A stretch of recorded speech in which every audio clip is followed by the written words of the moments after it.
Hi, this is Kate, and welcome to the Ordinary Earth Song.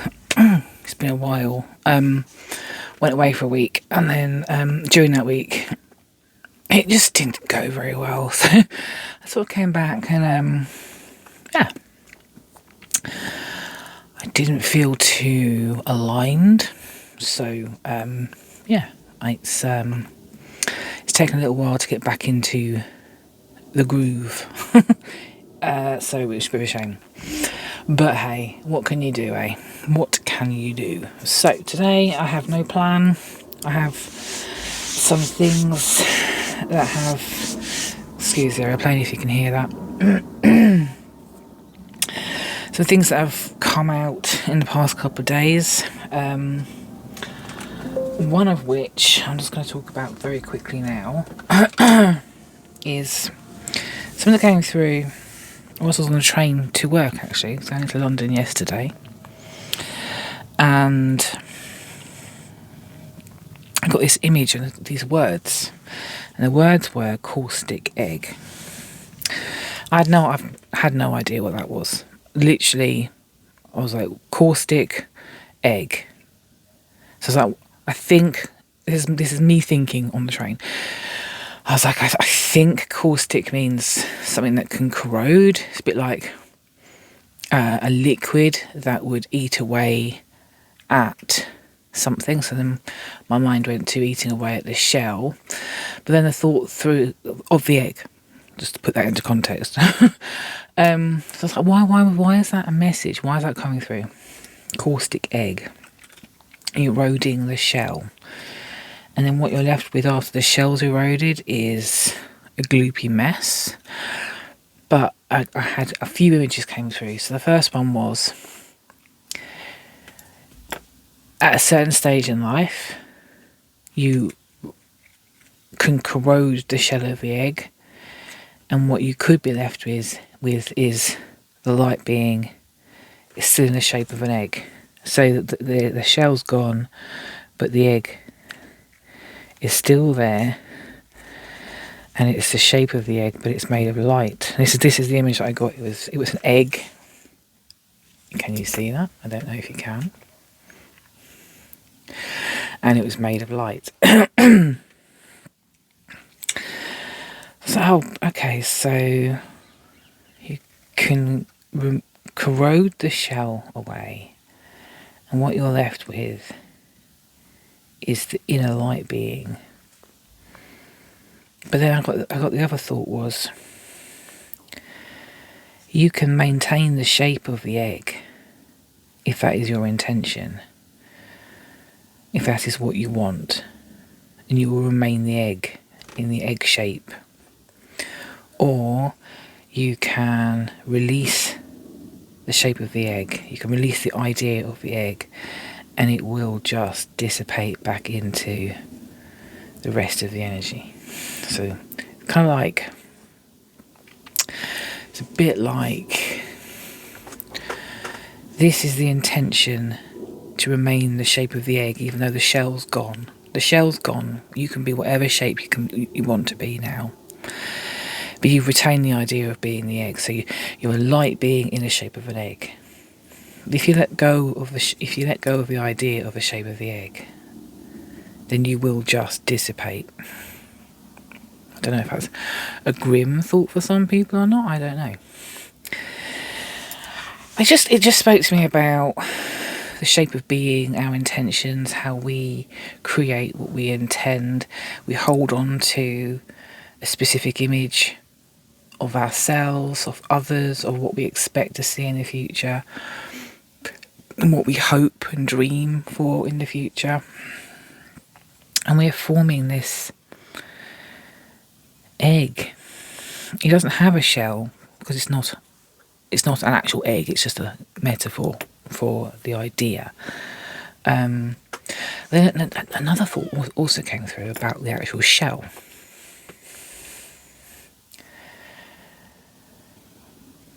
What happens if you never corrode the shell? What happens if it isn't caustic? A caustic egg doesn't ever get corroded.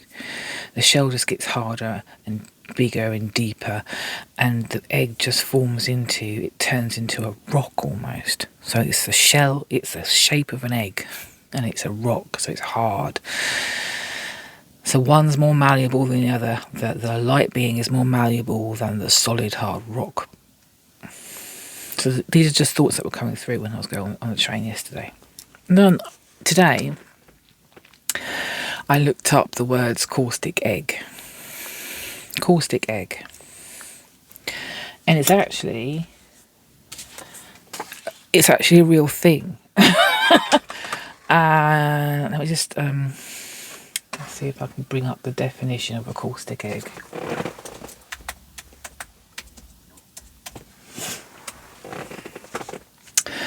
So, a caustic egg is a preserved egg.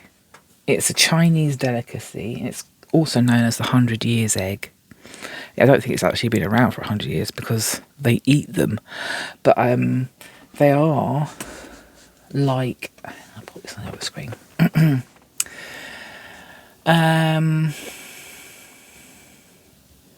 They are preserved with something. It's like they go through this chemical process. Century egg, caustic egg. How to make a century egg. It looks, I mean, I don't think I could eat that, to be honest with you.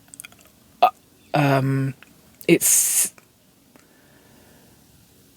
have a look at some images. It's bizarre.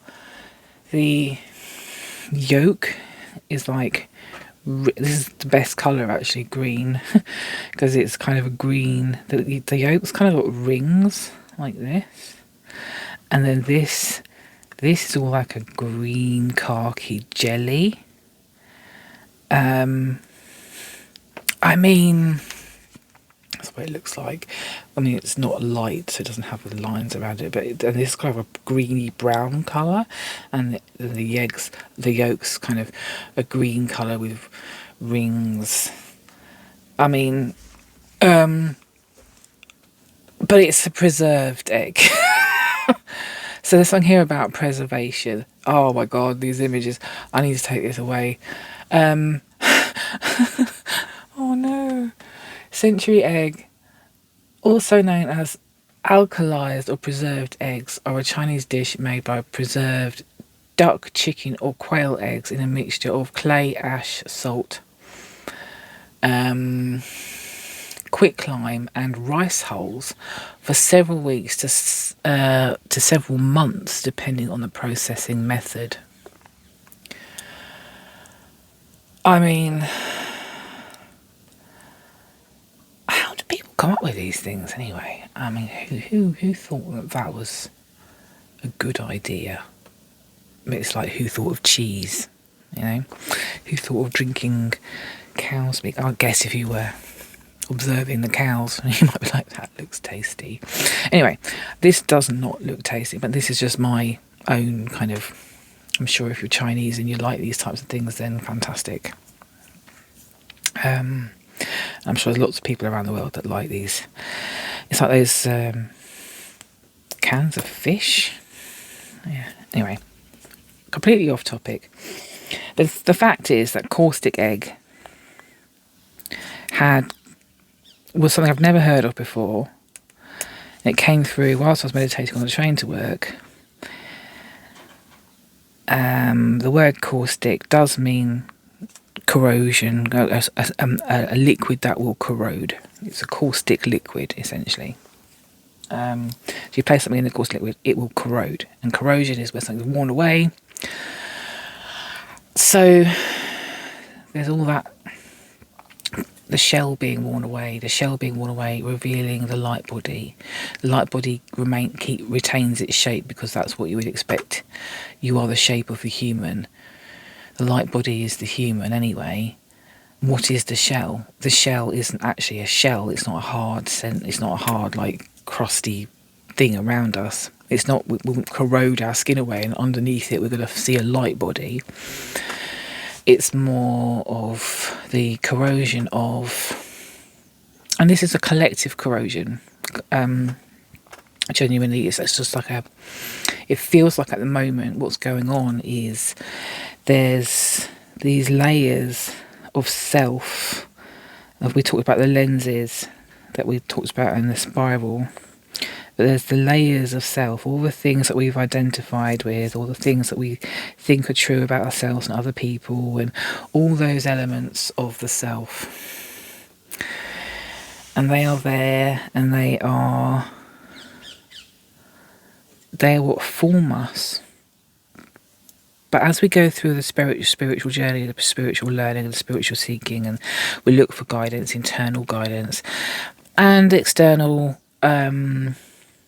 knowledge and wisdom can really assist with that, but it's about connecting in with your own internal kind of guidance system to really get to that truth that resonates with you the most. The more we do that, the more we are corroding certain elements of the layers that make us. So we become simpler in effect. We become more able to shine our light bodies through, and when we do that, we are impacting those around us with that light, as in with the presence, with the ability to hold the space, with the energy, with just the gentle knowing, or that. See, this is the other thing. Talk about the gentle knowing, the gentleness of being spiritual and stuff, and the past week or so has taught me actually that to be spiritual doesn't necessarily mean you're going to be gentle all the time. It just isn't possible, because there's duality. There is hardness and there is gentleness, there is light and there is dark, there is good and there is bad, there is harsh and there is kind, there's fear and there is love. Duality. You cannot have one without the other. It just doesn't happen. It doesn't exist. And as a human being, we can strive towards releasing this light body and being this light body and corroding the shell around that light body and allowing it to shine through. We've got no idea what that actually looks like. We have absolutely no idea what that actually looks like, because we are assuming, and this is like a massive, this is an assumption I'm making, because it's an assumption I was making myself, that when you corrode the outer darker layer and you sort of start doing the shadow work and you work with your inner child and you face your demons and you go through the darkest nights of the soul and stuff like that, you come out the other side and you're this gloriously calm, peaceful, loving person who's never going to be touched by any kind of emotional angst or pain or difficulty, or you'll never have a need to be put into a place of challenge again. And what I've realised is that when we come out the other side of the spiritual journey, yes, we will have a connection to and an awareness of, a consistent awareness of that whole self, that it's not about the one and the other. It's not about the zero and the one. It's not about the black and the white. It's not about duality. It's about the combination of. It's about the bringing together, the mutuality of both elements. So you will never be all light. It's a combination of light and dark, because it's about both. The spiral, if we cut it in half, is dark and it is light. It's constant and it's both at all times. The difference when you become spiritually awakened, and this is something that's come from many readers in the past couple of weeks, and I'm saying this because I've noticed that with certain readers, some messages seem to come out at exactly the same time. And when I'm saying that like half an hour apart from each other. So I don't know when they film these things. I don't know if they're all looking at each other and coming out with the same message. I don't think they are, because the ones I'm watching don't seem like the kind of people that would interact with each other, check their histories and stuff and see if they've got any history with each other. I haven't bothered to do that, to be honest with you, so who knows. But it seems very independent to me. But they're all coming out with the same sort of messages. And one of those messages is, it's not just about being all light, or it's not about shoving the dark away. It's not about hiding or moving away from or bypassing the darkness. It's about accepting the darkness, working with the darkness, allowing it in, allowing it to be expressed, allowing it to exist, acknowledging it, working with it, realising where it comes from. Why is the darkness there? Working with it, accepting it into yourself, allowing yourself to acknowledge the fact that that is part of who you are. The darkness is there, as is the light. The more you do that, the more you realise, whilst you're doing that, you're recognising the darkness. It becomes neutralised. You neutralise the darkness by recognising it. You give it more power by trying to push it away, by shoving it away, burying it down, pushing it to the under, go away, leave me alone. I do not want to face you right now. The more you push it away, the bigger it becomes, because it just grows and festers and develops, and it becomes all sorts of mental issues and problems and fear and shame. It just grows and grows. It becomes a thing until you face it, until you realise what is causing it, until you let that go, until you neutralise it in some way, shape or form. And the way to neutralise it, how do you neutralise the dark inside us? How do we do that? We don't neutralise it by saying, I'm a light being, I am only a light being, and everything I do is going to be in the light, which is, fantastic. Why the hell not? You would want that, wouldn't you? But it's not physically possible, because you have to work with the darkness. To neutralise the darkness, this swirl around. Those wheels you see, you get a black section and a white section, a black section, a white section, and you spin it. And as you spin it, what happens to the colour? It doesn't even go grey. It will go white. Spin it, it will go white. And you're spinning it, you're allowing both to exist. The spiral is the allowance of both to exist. This cycle, this is the acceptance of both. Neutralising is about seeing it from that independent, outer, not even outer perspective, because everything's connected, but the third perspective, as Tarot and Beyond was saying, Siobhan and Tarot and Beyond was saying, it's the third perspective, or Divine Channel actually. It's the same person. The third perspective. The third perspective is the one you got black and white, ones and zeros, and then the third perspective is where it's combined. You're looking overview, seeing it all as one. Neutral. There is no judgment. There is no subjectivity. There is no this is better than that. I don't want to feel this, I don't want to feel that, I only want to feel this, I only want to feel that, I only want to experience this, I never want to experience that again. None of those things exist. It's just a case of what is, what happens, what we experience. And looking over it, and when you're in that state of looking over it, there is no right and wrong, there is no good and bad, there is no choosing one over the other. There's no judgment. There's no subjectivity. It's objective neutrality. objective neutrality in 0 point consciousness. Objective neutrality, because that is what third perspective is. It's the 0 point consciousness. It's the centre of every single one of us that hasn't, or that isn't, or that is looking through the lenses. It's the consciousness that's looking through. The consciousness is neutral. The consciousness is third perspective. Consciousness is the viewer.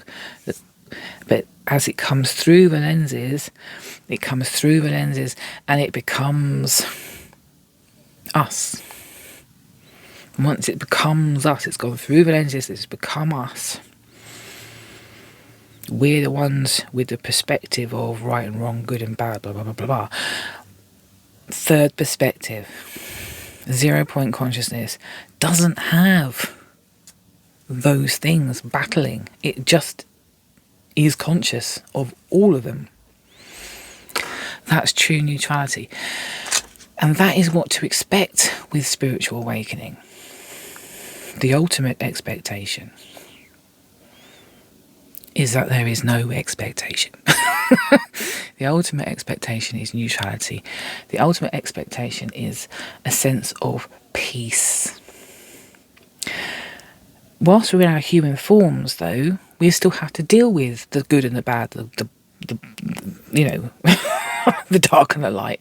We have to deal with those things. And we learn to deal with them through neutrality by realising that we're not going to make decisions that are going to hurt others. We're not going to do that. Why would we do that?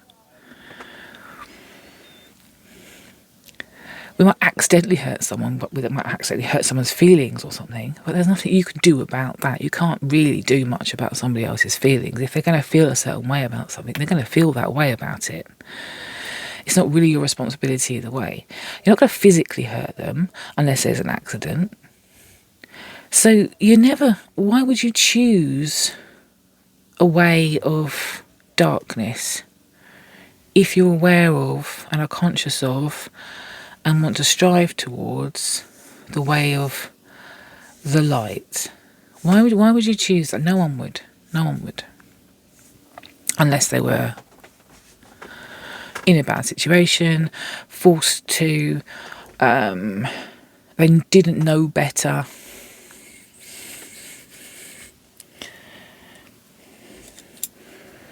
I mean, they say psychopaths are born without a conscience. But maybe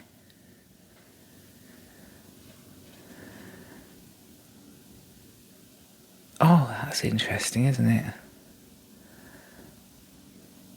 Could you argue that they were born in neutrality? Why does a psychopath who doesn't have a sense of right and wrong at all?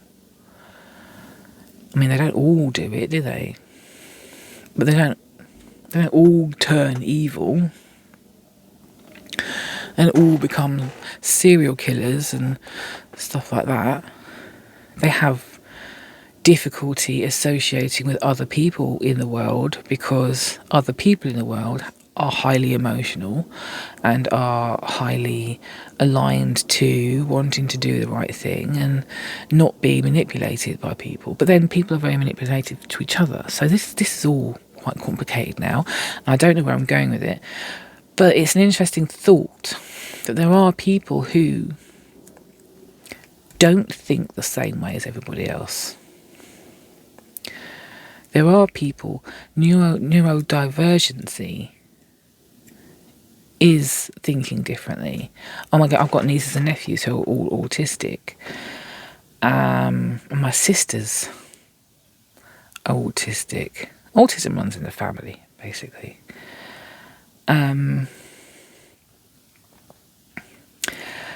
That's really interesting. Because there's a struggle with fitting into society, a society that expects people to be a certain way, to act a certain way, to think and do and say and react a certain way to things.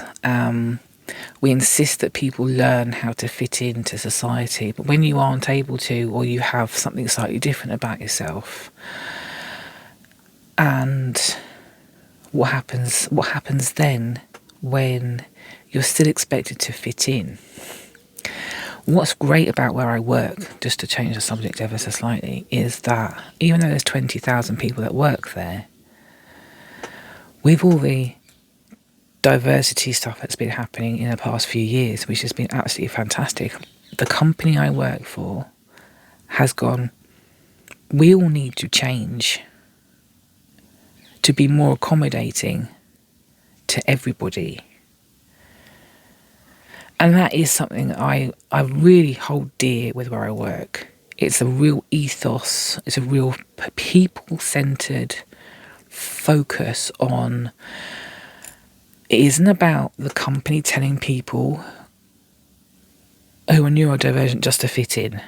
It's about them saying, yes, we have some people that work here that are neurodivergent, so we need to be more understanding. We need to be able to talk to those. We need to be able to make life better for them in the workplace. There's nothing more amazing than that. And it's the way it should be. As a society within that place of work, 20,000 people and more, they've said, we all need to accommodate each other. And that doesn't just include neurodivergency. It's women, it's transgender, it's the LGBTQ, it's religion, they've got religious networks, disability. It's incredible. It's absolutely incredible. It's an amazing ethos. And I guess the point of that is that it's not about just individuals changing. This is about everybody else realising there needs to be a change wholeheartedly across the board within this society, this societal group. This culture needs to change. Everybody needs to change within it. You're always going to get those odd people that just like do their own thing because you can't police the whole lot, right? But the more you drum the beat, the more you hit that drum,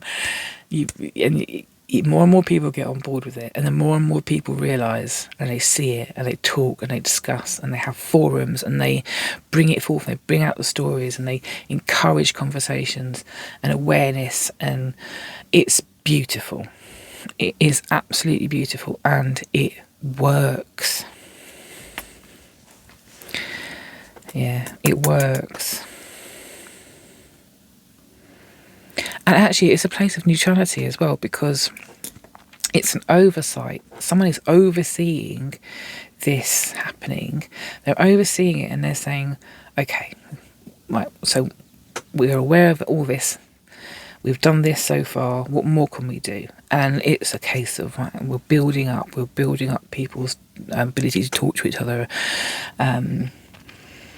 We're not demanding. They're not demanding anything. They're not, they're not pushing much. They're not pushing it to like a police state. It's a very kind of like, this is what we expect from our people. This is what we expect from each other. And this is what we nurture in ourselves and in those that we work with. And yeah, I don't think many places do that, actually. I'm not sure. I could be wrong. I hope more places do it. Because it would be kind of cool if they did. This is interesting. I don't know why I've had the urge to do that.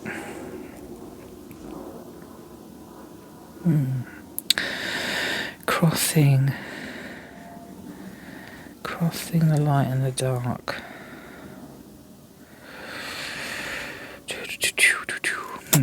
Okay, so that was some stuff that came out in the last few days. Caustic Egg. It was interesting. If you've got any thoughts on that, then please do share. I'm going to do a quick tarot reading just to see if anything comes out of that. Oh, blimey. Okay, nope, that's way too many. Right, we've got one here. 10 of Swords.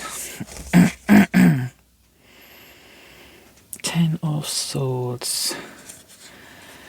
Kind of making me think. She's looking into the distance. The looking over the horizon. Hopeful future. It's almost dreamy.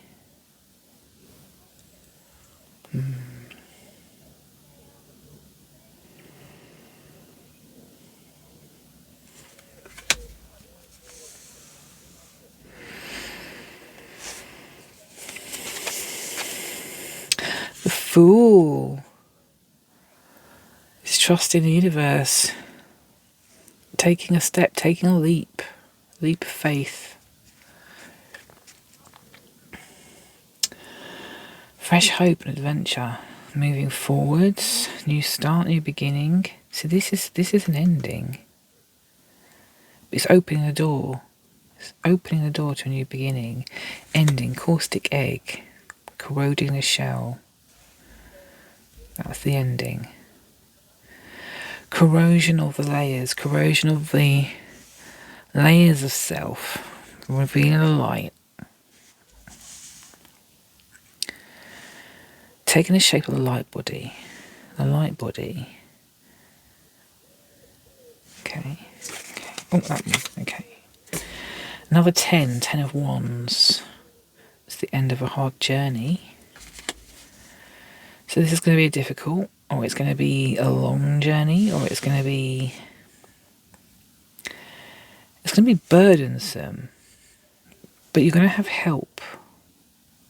There's going to be help with this. There's lots of help. There's so much help. From what I've seen online with some of the readings, I mean, there's so many tarot readers now. I'm sure most of them are great, but it's not possible to see them all, is it? And there are some who are just so in tune with the message that the message is the same as what I was saying earlier, and and they are all giving help. They're all helping in the best way they can with the collective consciousness of this spiritual journey. Now, you're going to get tarot readers, and don't get me wrong, there are tarot readers who do plain tarot readings who will do kind of like, this is your past, this is your present, this is your future, or this is what you can expect, or this is what's going to happen in your love life, all of that stuff. All good. I'm sure if that's what you're looking for, then fantastic. You know, that's exactly what you need. If you're on a spiritual journey, you would be looking for more spiritual content. And a spiritual tarot reader or oracle reader would have more of a spiritual story to tell, or a kind of connection or channel to come through. So their message would be more aligned to things like, what do you need to know right now, or what's the truth of of your connection, you know, that kind of thing. And those readers are more aligned to providing assistance for those who are on the journey. And this journey here, you've got the Ten of Swords. It's just this is coming to an end, looking to new horizons. Then you've got the Fool, which is all about new start, new beginning, taking steps, adventures, having faith, leaping without looking. And then you've got Ten of Wands, which is a journey, which is coming to the end of a journey again, with help, with assistance, with tenacity and determination. See, Wands is a fire.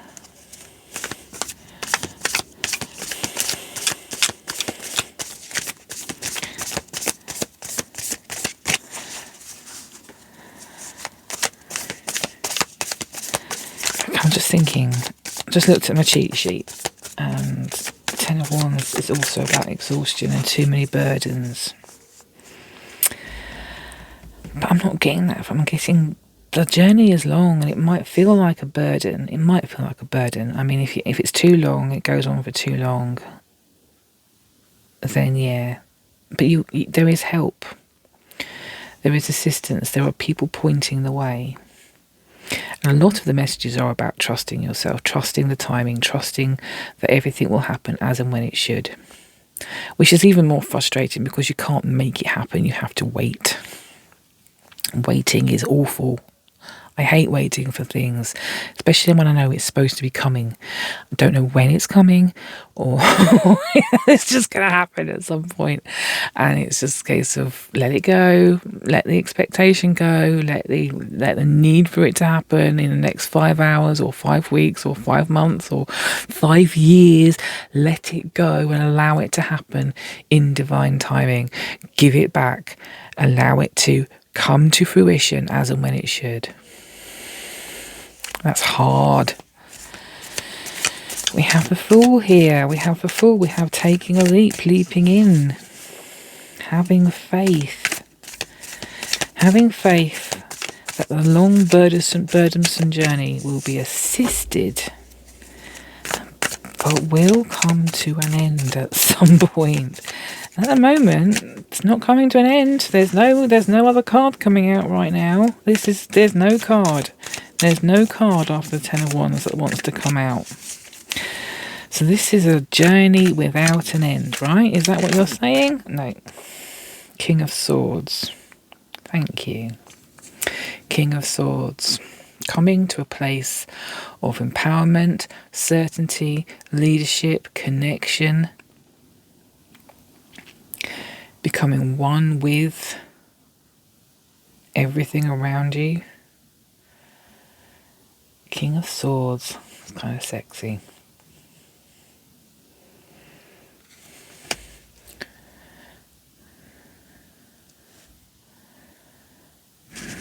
Leadership. Leading the way. Leading the way. Bringing others. It's a long, burdensome journey.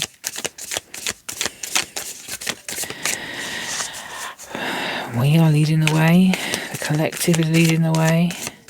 There's a definite collective of certain people who are, as a growing number of people, becoming more and more aware and connected.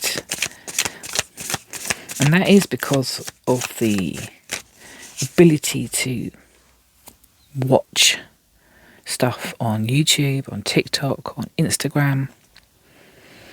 It's coming out, it's coming out, it's coming out. And more and more people are seeing it, more and more people are being exposed to it, more and more people are being made aware that there is something trying to tell us something, and they are listening. Even if it's just watching tarot readings to find out what their love life's going to be, they're accepting the fact that tarot cards can give them that message. So what's the next step? The first step has been taken. What's the next step? It's to explore a bit more, right? Once you start exploring, that door is kind of open. The only way it can be closed again is if you are majorly let down by something or someone. Hermit.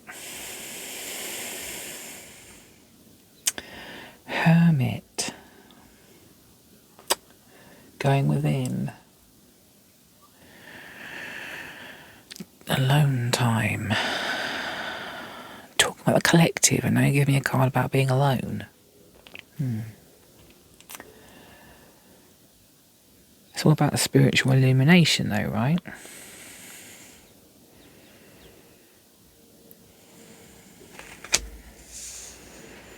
I have had a lot of alone time.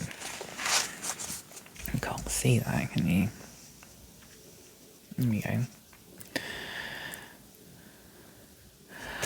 I love these cards. They are so beautifully made. And, sorry, this is the Light Seers deck. And every card has a story to tell. You'll notice that with tarot cards, they all have a story to tell. And the Hermit card, it's about withdrawing, it's about seeking that inner guidance, coming to yourself for choices, decisions that need to be made in life. Life can present many decisions. Which one do you make? Especially when you can't see every element of what's involved in the decision. Like, this person here does not know which bowl to turn over or which one to go for, because they've got really very little to go for, apart from there's a snake coming out here, and there's a bat wing there, so they have a vague idea of what's going on with those bowls, but it's like, what else is there? How can you make a decision if you don't have all the facts, all the knowledge, or just even an inkling or an idea of what is underneath those bowls? You're making a blind decision, and a lot of life is about making decisions, and a lot of those decisions are blind, and they can be forced sometimes because someone's going, just make a choice, just choose, just decide, doesn't matter what you decide, just make a decision, and then you are forced to make a decision, and it's not always the best one you might think. You come out the other side and I say, why was I made to do that? What if I turned the other bowl? What if this happened? What if that happened? What if I chose not to make a decision?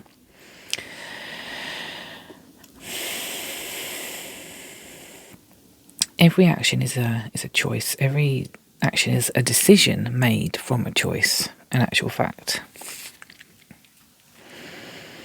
And every choice we make takes us on a path in the journey of life, in the spiral of life, and it adds to the lens.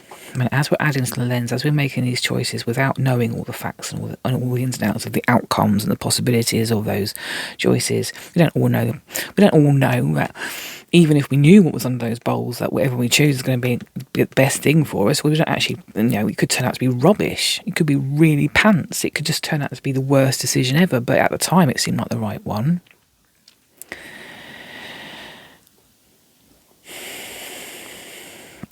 Sometimes a point of neutrality is making a decision blind, rolling with that decision, going with whatever happens, and then making another decision down the line. That's going with the flow, pure and simple, going with the flow, allowing what happens to happen. Choosing the bowl on the left because why not? Next time choosing the bowl on the right because, hey, I chose left last time, I'm going to choose right this time. Who knows what the outcome is going to be? Rolling with the punches, rolling with the path that we're on. Not lamenting the decision that was made to go for the left bowl when you could have gone for the right bowl, or the bowl in front of you, or the bowl to the left and up and blah blah blah. And there's something that's been on the tip of my tongue that whole time, and for some reason it didn't want to come out.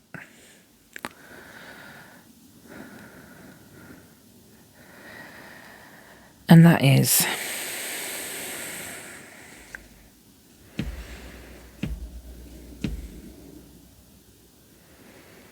what was it? You can come out now. Come out of my face, through my mouth.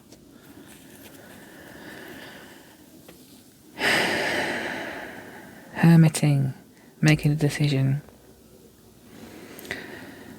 Sometimes if you really need to know what way to go or what thing to pick, you can go within, ask the question, and then you'll get guidance. Other times, you'll just get guidance from your internal guide system. If you're in the right place and aligned to your guide system and your guides and your spirit guides, or whatever you want to call them, it's entirely up to you.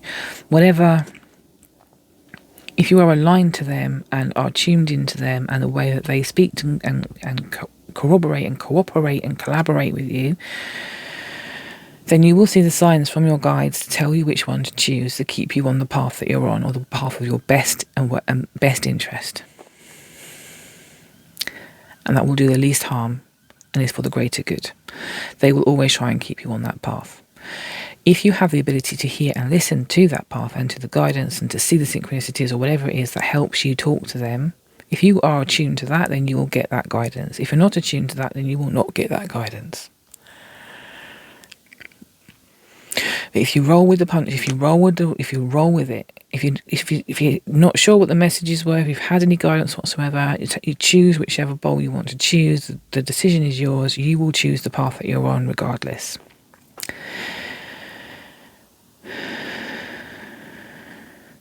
As you move down that path,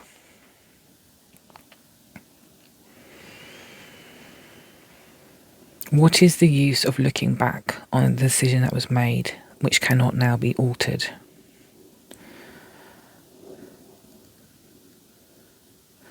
What is the advantage of looking forward to a future that is relatively unknown?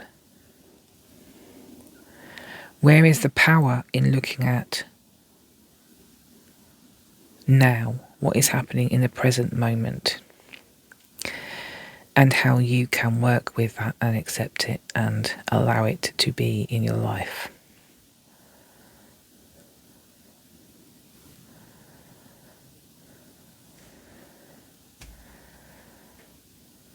All things come to an end. We're always stepping into a new future. More things will come to an end. This is the cycle. Endings, beginnings, endings. What sees you through it is guidance and leadership and connection. Listening to your inner guidance system. Making choices. And living with those choices, the outcomes of them. Living with them. Allowing them to be. And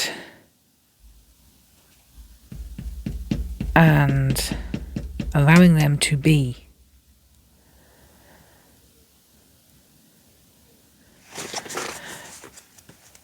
There is something stuck in my brain.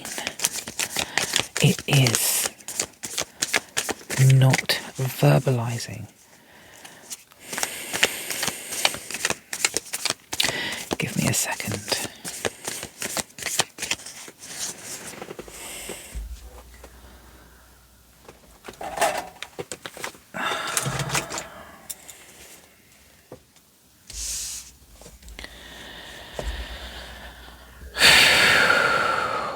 All things end and begin.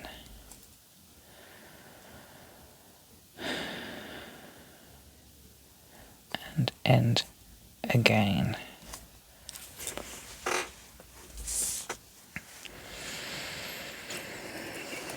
Making a decision in a place of here and now. Accepting the choice regardless of the outcome. Not lamenting the point of decision to a focus of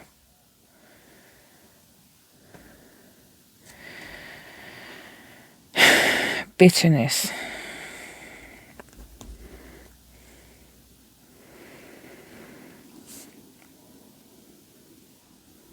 or disappointment,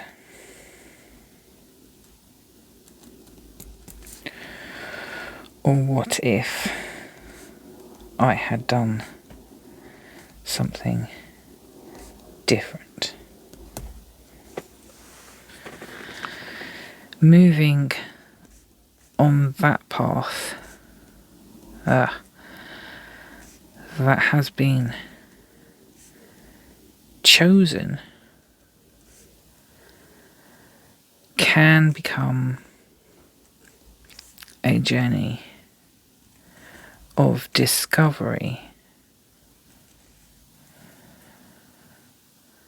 or regret. Oh, okay, this is what it is. Regret. Regret for possible past, possible other paths, possible journeys that have been missed, possible outcomes, regret of missing out.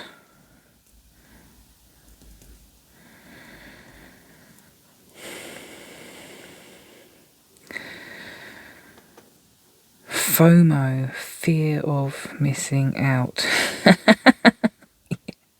It's fear of missing out. It is, that's what was stuck in my head. FOMO, for crying out loud. fear of missing out. Did I make the right choice? Did I make the right decision? What if I'd done this instead? What if I'm missing out on something now? And if I'd made that choice, I could have bought those tickets and I could have gone to that concert, whatever, blah blah blah blah blah. You don't know any of that. You don't actually know that that would have been the case. It's just our brains. It's our brains taking us down that path of full-on regret of a choice that was made, on whatever circumstances made us choose, living in that regret. And we come at this from a place of neutrality. We actually move into a place of discovery on that path. And discovery is way more exciting than regret, right?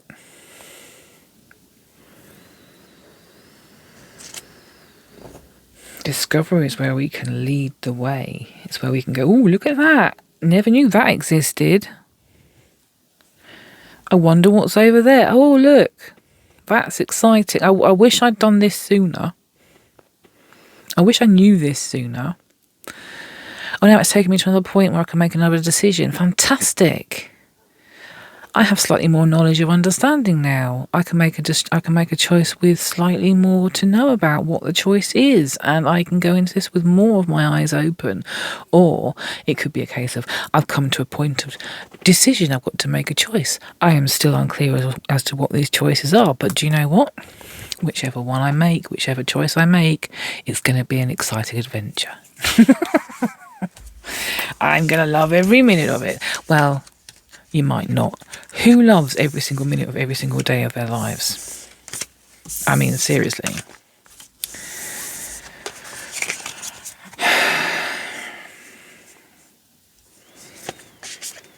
Point of neutrality, that third perspective, the 0 point consciousness, looking through the lenses. Watching all this go on, and it's just watching, just aware of it, it's just conscious of it.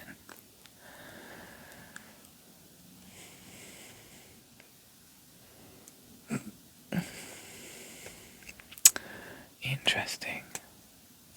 Right, anyway, I'm going to leave that there. We're on 52 minutes and 25 seconds. So I was looking at I can't use my words now. Face isn't working. My mouth isn't working. My face isn't working. My mouth isn't working. Pop these cards back. Yeah, so I'm going to leave that there. Thank you for paying attention. And sorry to do this at random intervals. It's incredibly random. I don't have another holiday booked now this year. So who knows what's going to happen. I can only do this when I'm feeling called to. So it's not a case of me doing a reading every Tuesday or whatever. Because if I start doing that, I can't always guarantee I'm going to be in that place to do this on a Tuesday every week. It might not be genuine anymore, and that's not the idea. So it is what it is. I apologise if that's not something that works for you guys, but no one's actually said anything about, oh, I wish you were more regular with your postings. So I think it's just my brain. And this is the thing your brain does, isn't it? This is the thing that goes, your brain goes, oh, putting all these things in the way and putting all these thoughts in your head and all these doubts and all these little things are going, oh no, who people are judging you, and it's your brain eats away at you. It really does. It eats away. It takes all these things. But you know what? I am in the flow. The flow. This is how it functions for me. And that's the way it is. Yeah. So, I hope you can be patient with me. And I will see you next time. Have a lovely time. Have a lovely time. If you're going away, have a lovely time. If you're having a nice evening meal, have a lovely time. Just have a lovely time in your lives. Yeah, have a lovely time. Enjoy your lives. Lovely.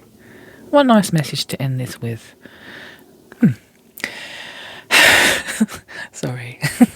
Anyway, you take care, and I will hopefully see you soon. Bye.